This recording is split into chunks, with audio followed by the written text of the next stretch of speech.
If you want to know what people really think of you, just get sick, and then try to come back, after 6 courses of chemotherapy, exhausted, but with the hope that you are still expected.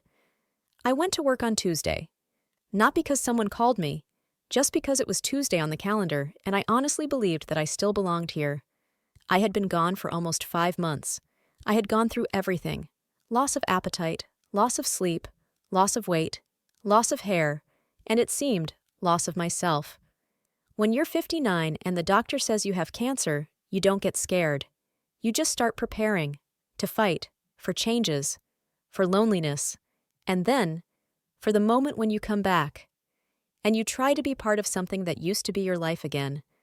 I had no illusions, but I wasn't ready for how much I had already been erased. The building stood as before, the same lobby, the same doors. But my face didn't evoke any reaction from the guard. The badge didn't work the first time. I stood there smiling, and he looked at me as if I were an outsider. Dryly, formally. "What department are you from?" When I walked into the office, the first thing that caught my eye was that my desk had been changed. The mouse was on the other side. The monitor was turned. The drawer was not completely closed. Someone had already been sitting here. And now it was like I was let back in, like a guest version. I sat down. I turned on the computer, a greeting on the screen. "Good morning, Grace." At least someone is happy to see me. People walked by. Some nodded. Some turned away. No one said, "How are you?" No one asked, "Are you holding on?" And I was silent too, not because there was nothing to say, but because it was too late to ask. During the first half hour, I realized that I was not only physically gone, I was removed from all correspondence. I was not in any work chain. My name disappeared from the list of meetings. In joint documents, it was as if I had never existed. I opened the mail. There were 15 new letters. One with the subject line, "For Monday," without explanation. I read it, reread it, and I realized that this letter was for others. I was accidentally included. Or someone didn't have time to clean it up. I made a report, calmly, clearly, just like before. I met the deadline. I sent it. And I waited in silence. No one responded. Didn't open it. No one reacted. Everyone left at lunchtime. I was not called. I ate the salad I brought from home, looking out the window. There used to be a flower in my corner. It was removed. Instead, there was a plastic dispenser for wet wipes. It's ironic. At 4 o'clock, I overheard a conversation in the kitchen. She might not last long. It will be hard for her to adapt after everything. A pause. "And we have a different pace now." I recognized the voice. He had once asked me for a letter of recommendation. I wasn't angry. I just realized. They had already started a new game, without me. I didn't scream. I didn't cry. I didn't ask why. I came home, put the kettle on, hugged the cat. I sat in silence. I knew who I was, and what I had done for this company.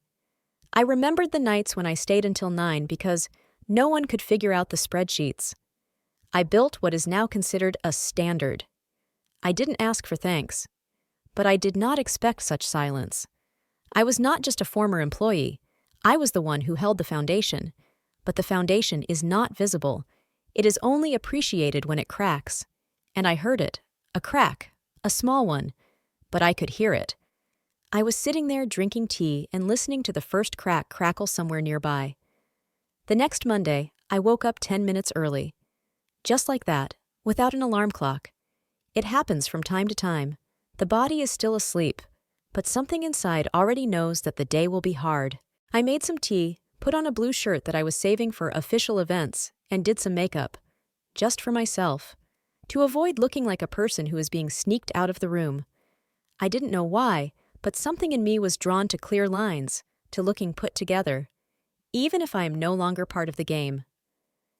At 9:17, I received an email. The subject was "Short Catch-Up on Direction." The sender is the assistant to the new general manager. No, are you comfortable? No, glad to see you again. Just a Zoom link and a phrase. Colin would like to briefly discuss your role in the new structure. I looked at my watch. 3 minutes to go. I clicked join at exactly 9:30. Colin's camera was already on. He was sitting in a white room with a black cup in his hand. He had the kind of face you usually see on the cover of business magazines. Young, confident, very polite, but not for you. "Good morning, Grace. Good to see you." "Morning," I said, and I waited. "We're reviewing our directions," he began. "The brand is undergoing a refresh. We're shifting our focus. New goals, different energy. I've been listening. And after analyzing all the roles, we've come to the conclusion that your skills don't fully align with the new vision. We are grateful for the years of your contribution. Your skills don't match the vision."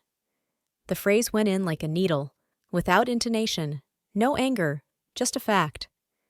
"So we're terminating your employment," he continued, "effective today. HR will contact you." I was silent, not because of shock. It was clarity. He hadn't said a word about his illness, about coming back, about respect. Nothing. It wasn't a dismissal. It was a removal, a quiet one, strategic. "Are there any questions?" he added. I took a sip of water. It was warm. I was more annoyed than he was. No. "Good.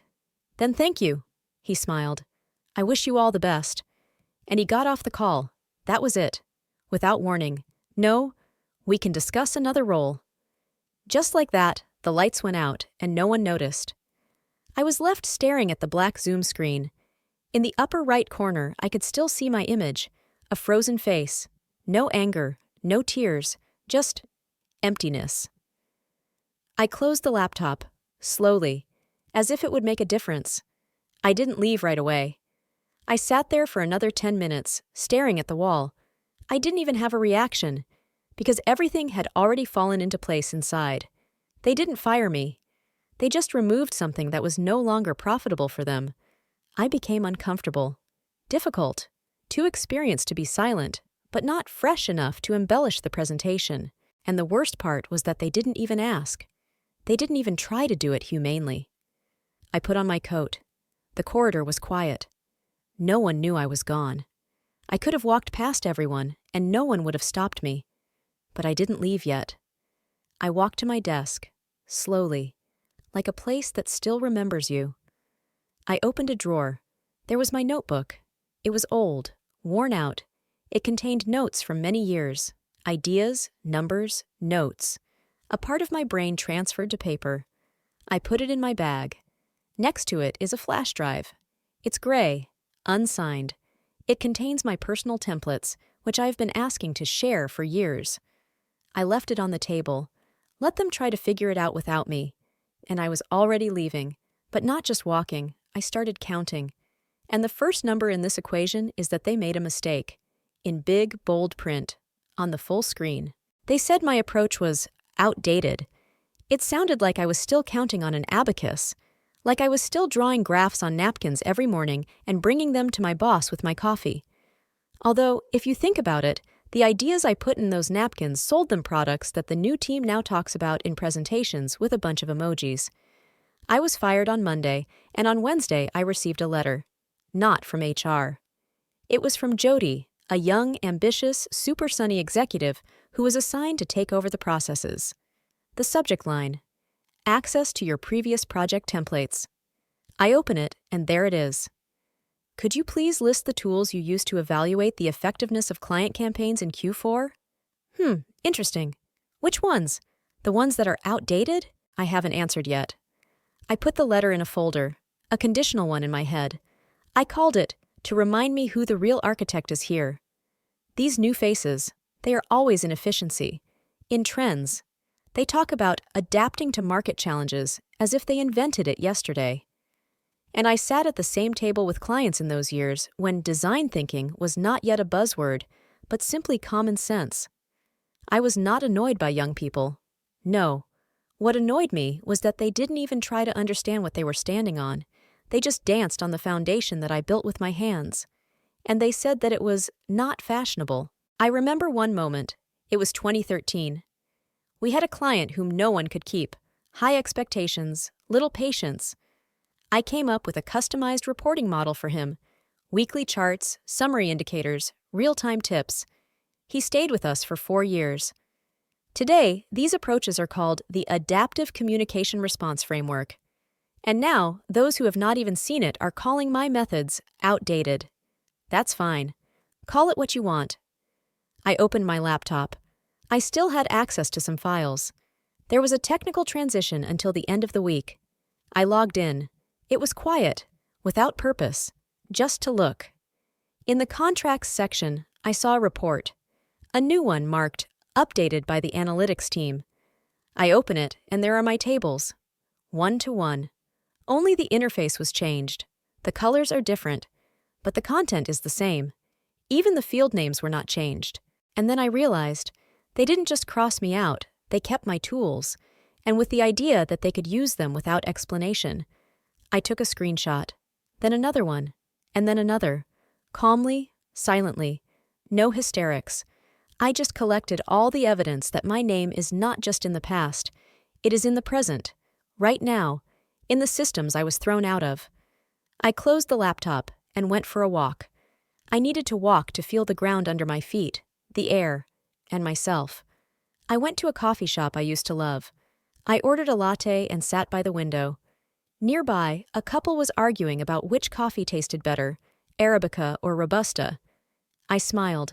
People argue about taste, but they rarely ask who roasted the beans, who harvested them, who knows the process down to the cells. And then it hit me. They could take my tools, but they don't have what makes them alive. Thinking, understanding, intuition, something that does not fit into a template, because the template is just a skeleton, and I have always been the heart. And if they decide that this heart is already outdated, okay. Then let's see how long the system will work without it. I finished my coffee and went home not with a defeat, but with a plan. And every step on the pavement sounded like, "Good, you chose without me. Now let's see." Sometimes I think, if they had just said they wanted something else, I wouldn't have held on. I would even help, because I am for change. I know that business is not a museum, but when they change not the process, but you, then it's not about a new strategy anymore. It's about displacement, without names, no explanations. I sat at home and opened the archives. Folders, letters, scans, tables. My 16 years. I had a yellow notebook, one of those that you buy to replace but don't throw away. I kept it for the hardest stuff. It had everything in it. Formulas for assessing customer confidence, early warning mechanisms for sales slumps, new forecast models that my team and I tested at night. And so I was flipping through these pages, touching the margins with my finger where my handwriting was still there. A little bit skewed because I was writing tired at 3 a.m. after a presentation with Asia. And I remembered how in 2016, Jeff and I were building the very reporting system that the new team is so proud of now. Back then, we were manually linking metrics to CRM ourselves, because even the IT guys couldn't keep up. We sat in the meeting room with him until late at night. I ate nuts, he ate apples. He said, "It's all for nothing if they won't even remember us later." And I joked then, "Who needs us? We just invented everything." We laughed, but the joke turned out to be a prophecy, because now everything is the same formulas, the same connections, only with a different font, without our names. I decided to do one thing, find a point that they could not fake. I had an archive on a disk, a backup copy for 2020. There was a version of Canvas X, the internal dashboard, with comments. And there, in the code, was my name. In the Author of Changes section, in plain text, Grace L, revision #3. And this line, hidden deep down, under all the indicators and graphs, was like a lighthouse, like a signature on a canvas. It is not visible at once, but it is there. I took a screenshot. I saved it, and put it aside. Then I moved on. In my old email, I found a letter to the CEO, where Mario and I presented our plan to switch from Excel to an internal BI system. The subject line was, Transition to Intelligent Segmentation. Date, June 4th, 2018. I opened the document. On the cover page is my name. Below it, Head of the Division. And at the bottom, a description of the principle that the new team proudly calls our innovative approach. And then I realized I was not just part of the team. I was the foundation, silent, stale, but irreplaceable. They think they've erased me, but in fact they've just covered the top layer. And under it is still my handwriting. They build presentations on my sentences. Their tables are my blood, and I collected them. Everything that had a date, an author, a story. Because there is a difference between someone who presses a button and someone who created a mechanism. There is a difference between a user and an architect. And I am not a user. I have never been just a performer. I was the one who laid the route before there was a compass. They don't see this, but they will. Because when the moment comes, and it will, I will not raise my voice. I will just open the documents. And each one will be like a bell, like a blow to the glass. Because the best revenge is not a scandal. The best revenge is the truth spoken out loud, and supported by facts that do not require shouting. I was silent for a long time, too long, and it probably looked like a defeat for them, like a surrender, and I just listened and collected. But there is a moment when even the calmest person can no longer stand the silence. It was a Friday evening. I was sitting in the kitchen, listening to old jazz on my headphones, drinking green tea, and suddenly, a message on LinkedIn. It was from Henry, a former development director from a partner company. We worked together for 6 years, a difficult guy but always direct, and someone who could see the essence, not the facade. Grace, do you still have the customer segmentation analyst drafts from our joint project with Halcyon Group somewhere? Because I was sent an updated version and, let's just say that your logic is noticeably lacking. I read it twice, then a third time, and just smiled. Not out of irony, but out of relief. Someone else remembered. Moreover, someone saw that those who are now leading the processes are simply using what we once created. I replied briefly, "Hi, Henry. Yes, they are saved. I have the full chronology. I can send it to you if you want. By the way, there is a version with comments that explain the logic of segmentation depending on the dynamics of engagement. It was not in the official version, but it is the key." He answered instantly, "Yes, you're welcome. And, Grace, if you are free now, I have something to talk to you about. Not in public, but it's important." I exhaled, not because I was happy, but because one word came to mind. It has begun. The next day, I pulled up the archive, organized all the files on the project with Halcyon. I inserted comments. I numbered the versions. I added an explanation of why some variables could not be simply thrown away to simplify visualization, as they are now. Signed the letter, original version with process logic. All changes are documented. And clicked send.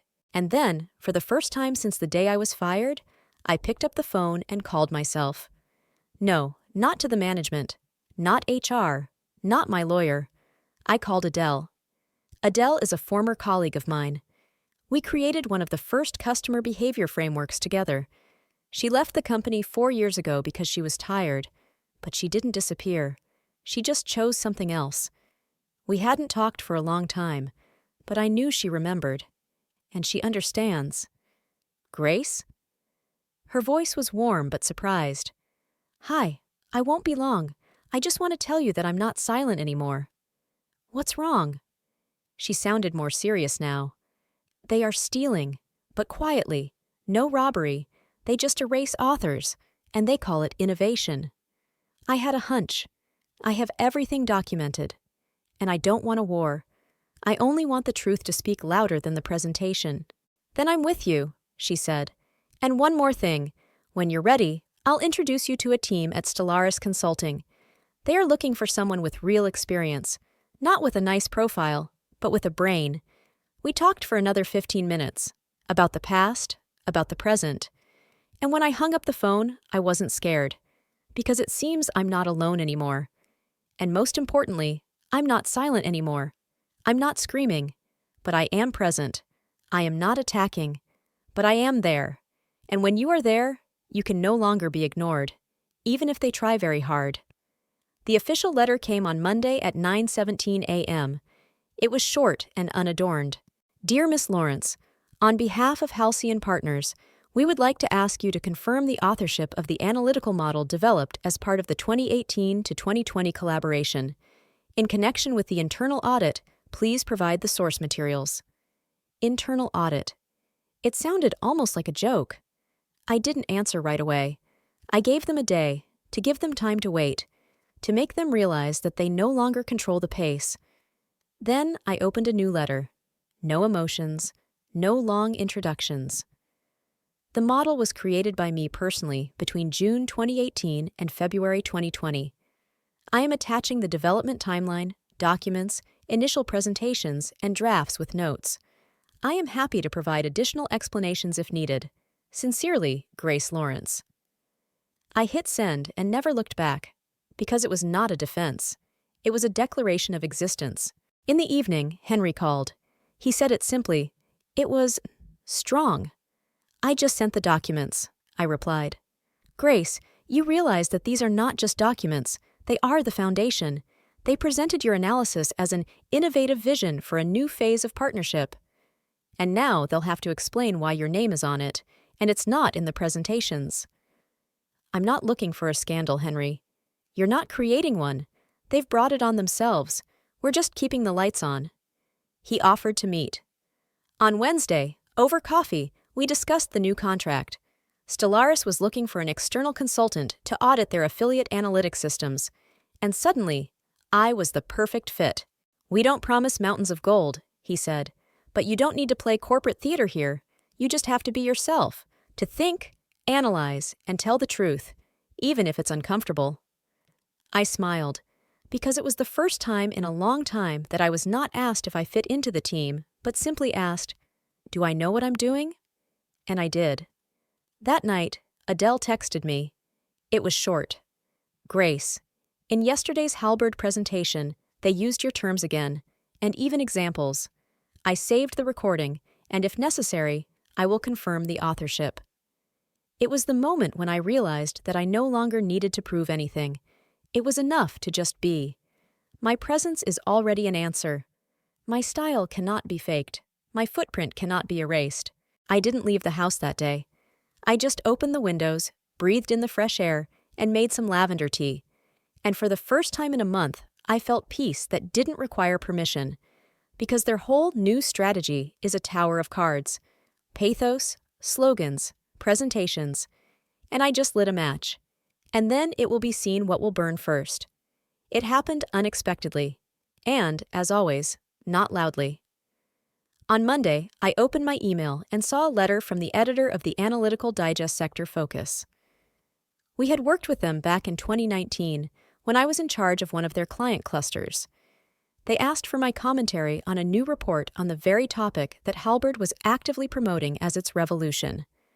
I reviewed the attached document. On slide 12 is a familiar visualization.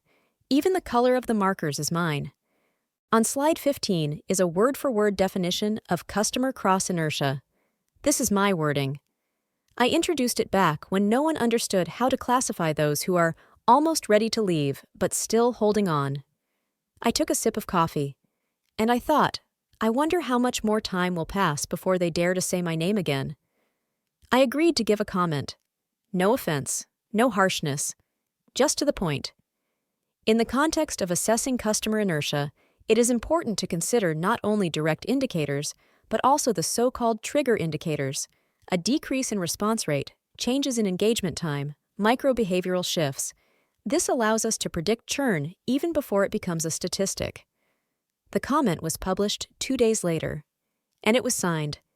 Grace Lawrence is an independent analyst and former head of key account management at Halberd Group, 2008 to 2022. Not modest, but no more than that. On the same day, I received a text from Sarah, a former colleague from law school. Grace, I saw your words in Sector Focus, and you have no idea what an echo it caused. On Tuesday morning, the CEO asked if we should rethink our terminology to avoid associations with previous approaches.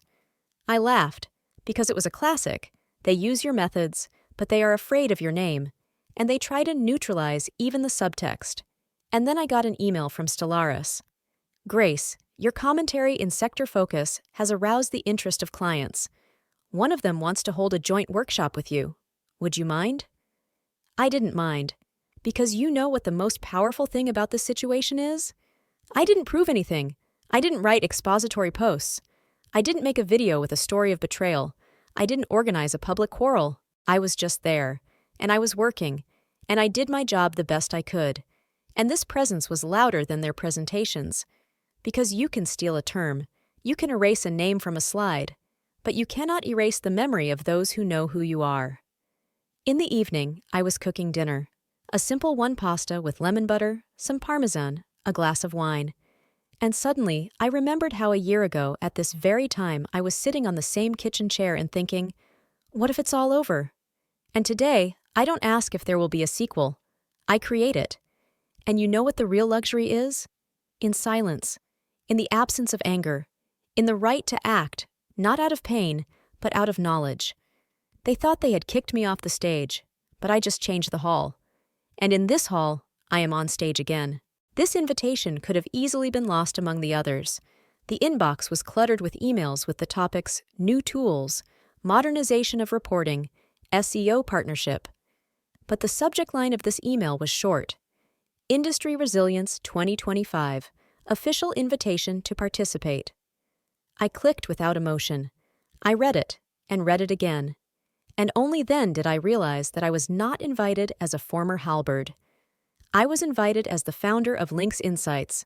No quotation marks, no devaluation, just as an expert. I took a sip of cold coffee and turned to Catherine. Conference in London, a panel with CEOs, and me as an independent analyst. And you're going? I'm not hiding anymore, Catherine. I'm going. On the day of the speech, I didn't wear a suit, but a dark blue short-sleeve shirt and a silver watch that I've been wearing since I first built my model. It was a little scratched, but that was the point. The hall was not too big, for 200 people. The speeches came one after the other, loud statements, slides with cliches. We are changing the world. A new era of transparency, the digital revolution. And now it was my turn. I came out calmly, without any screensavers, no slogans. My name is Grace Lawrence, and instead of talking about changes, I want to start with a sentence that is usually whispered. It's not our competitors that are pushing us out of the market, it's our own blindness. A slight gasp in the audience. Good. It means they are listening. I had to leave the system that I built. To see that the most dangerous thing is not to lose clients. It's losing your thinking, when there is a template instead of depth. Instead of strategic analysis, there are KPIs. Instead of the question, why? The question, are we on track for the quarter? I didn't raise my voice. I did not dramatize. I just told it like it is. You can remove my name from presentations, but not from the analytics. You may not mention me in your reports, but the numbers will still lead to the same conclusion. Because reality is stubborn, and the truth is in the data. There was no applause after the speech, but there was silence. The real kind of silence, when something has already changed in the room, but no one knows how. Ava, a new partner at D&L Capital, came up to me. She handed me her business card. I've been following you since Halberd, but today, for the first time, I saw not only the mind. I saw your backbone. If you are open to partnership, we are interested. Others were less direct. Some asked about the model. Some asked about the approach to deep segmentation. But the most interesting one was Simon. He is one of the new directors of Halberd. I was introduced to him a year ago when I was still trying to fit in. You know, he said, a little tensely, it's interesting to see your perspective. It's very voluminous. Thank you, Simon, I replied. I just needed a little more time to think about it while I was out of the picture. We exchanged glances, and that was enough. He understood everything. I returned home not with a sense of triumph. I returned home with a sense of center of gravity, as if after a long swim you were standing on solid ground again. And you know, you are not a guest here, and not an accident. You are part of the landscape. I didn't ask for permission. I just walked in, and the room became quiet. You have received a request, the lawyer said, flipping through the documents on his tablet. A request or a threat? I asked again. Officially, it's a request. They say that your company is illegally using the forecasting methodology that Halberd Group considers its own. I smiled, not for effect, for myself. Did they really write that? almost verbatim. And they added that you used insider information in bad faith. I nodded. No surprise. It was an expected move. They couldn't have been indifferent when they saw my signature at the bottom of the EtherTech contract. EtherTech is one of the key players in the automated resource optimization market, and, until recently, a Halberd client. Until one of the executives, Allison, wrote to me directly. "We want to work with a person, not a logo. Are you open to a conversation?" And so we signed a pilot agreement. Nothing illegal, nothing secret, just a choice between cliches and quality. But Halberd could not stand it. I reviewed the request. 14 pages, streamlined wording, and in each of them, a subtle attempt to threaten. "Okay, do you want to play legalese?" I went out of the document repository and opened the oldest saved version, the one we developed back in 2016. My signature was there. There were comments, and there was Harris's name in the internal requester section. It was he who later passed the methodology on as a Halberd development. I had another file, a letter from 2019, in which I explicitly proposed to register the model as a joint one. The response was cold. "It's not the right time." Oh well, it is now. I have collected everything in a dossier, without unnecessary emotions, facts, signatures, dates. "Answer," I said to the lawyer, calmly, strategically, and ask them to clarify which part of the materials, in their opinion, is used in violation. "I understand. And another thing. You are mentioned in an internal investigation. No publications yet, but let them mention it. The more words, the easier it will be to prove that there were no actions. And it is true, because I didn't steal anything. I am an author. I did not bypass the system. I built it. And when I was removed from it, they were left with the interface, and I was left with the core." In the evening, I was sitting in my small office. The lights were dim, the tea was already cold, but there was silence inside. The kind that happens when you know you're not avoiding a fight. You have just won it. Because instead of attacking, you prepared. And the worst thing for them is that even if they win the court case or take down the offending publication, my name is already being used in a different context. As an alternative, as a truth that cannot be covered up by statements. They wanted pressure? They will get it, from the market. Did they want silence? Too late. I've already worked with their client. And you know what? We didn't talk about them at all. I came early. The room still smelled of paint and wood, new desks, open shelves, large windows, no slogans on the walls, no motivational posters. Only light, coffee, and the team that gradually arrived, bringing laptops, thermal mugs, and tacit trust. It was not an office. It was a space we created together, without orders, no fear, no quarterly assessments. I was not greeted loudly, just, "Hi, Grace." And that was enough. Because when you are recognized not for your title, but for your essence, it means that everything worked. I opened the window. Cars were making soft noise outside, and someone was laughing on the street. The world went on. But inside, everything stopped. Because I finally realized that this path was not about revenge. It was not about proving something to someone. It was a way to hear myself again, and to say, "Here, this is me." Do you remember that client with whom I signed a contract? 2 weeks after our launch, he invited me to speak at a strategic summit. For the first time, not as an ex, but as a partner. I went on stage in a black dress, not because it was a symbol of power, but because it was comfortable and beautiful, and there was no need to prove anything with flashy colors. "We are not building a new system," I said. "We are returning meaning to old words. The word trust, the word cooperation, the word expertise." The room was quiet, but it was the kind of silence I've learned to love. Not uncomfortable. It was complete, because when people really listen, they don't interrupt. After the event, Tom, an analyst I once taught, came up to me. He was holding a cup of coffee and was a little nervous. I just wanted to say, "Thank you. Back then, when everyone was silent, you gave me a chance. And now you're giving it to me again. Not just to me." I squeezed his shoulder, and I thought, this is it. The real ending. Not when everyone knew I was right, but when I stopped feeling the need to prove it. Halberd? They issued a dry statement about internal process reviews. Then they disappeared from my news. And I stayed. No pompous posts. No fanfare. Just like Grace Lawrence. I didn't become a CEO. I didn't create a unicorn. I created a space where people are not afraid to think. And you know what? This is enough. Because I no longer look at offices through glass. Because this one is mine.